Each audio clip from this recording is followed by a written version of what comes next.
Evde sükut vardı, söz yok idi. Atamdan bir əhsən, o da yok idi. Divarlar şahittir necə böyüdüm. Kölge kimi gezdim, ışık görmedim.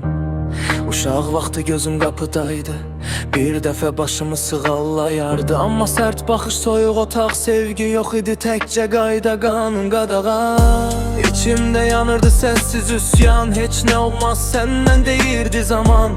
Mən isə susub dişimi sıxdım. Qarşıma çıxan daşı dırnağımla qazdım. Mən dırnaqlarımla yazdım taleyimi. Qan içində qaldı əllərim, yenə silmədim ümidimi. Atamdan almadım bircə kəlmə tərif. Amma dünya eşidəcək adımı bir gün şərif. Gedərəm uzaqlara, qürbətə, yad ellərə. Uğur üçün dəyişərəm yolları, şəhərlərə. Sevgi yarım qaldı ürəkdə, yar izləri. Amma dayanmayacağım, bu mənim zəfər səsimdir.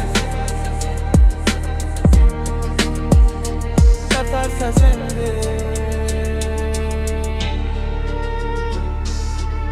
Sevdim bir qızı, ürəyin təmiz idi. Amma cibim boş idi, həyat çətin idi.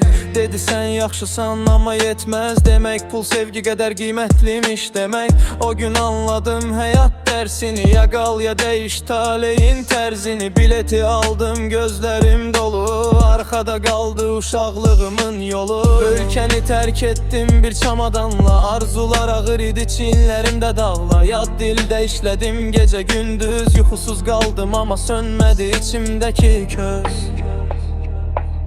Mən dırnaqlarımla yazdım taleyimi. Qan içində qaldı əllərim, yenə silmədim ümidimi. Atamdan almadım bircə kəlmə tərif. Amma dünya eşidəcək adımı bir gün şərif. Gedərəm uzaqlara, qürbətə, yad ellərə. Uğur üçün dəyişərəm yolları, şəhərlərə. Sevgi yarım qaldı ürəkdə, yar izləri. Amma dayanmayacağam, bu mənim zəfər səsimdir. Zəfər səsimdir. Bir gün qayıdacağam başım dik. Sükut yerinə alqış olacaq tək. Bəlkə o zaman deyər oğlum fəxr edirəm.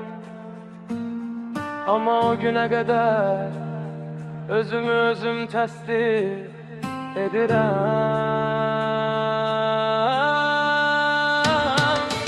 Dırnaqlarımla qazdım gələcəyimi. Heç kim vermədi, özüm aldım yerimi. Atamdan gəlmədi sevgi payı, amma mən qurudum öz səltənət sarayı. Qürbətdə böyüdü içimdəki kişi, yaralı ürəkdən doğuldu gücümün işi. Sevgi yarım qalsa da yolum yarım deyil, mənim hekayəm bitməyib, bu hələ son deyil.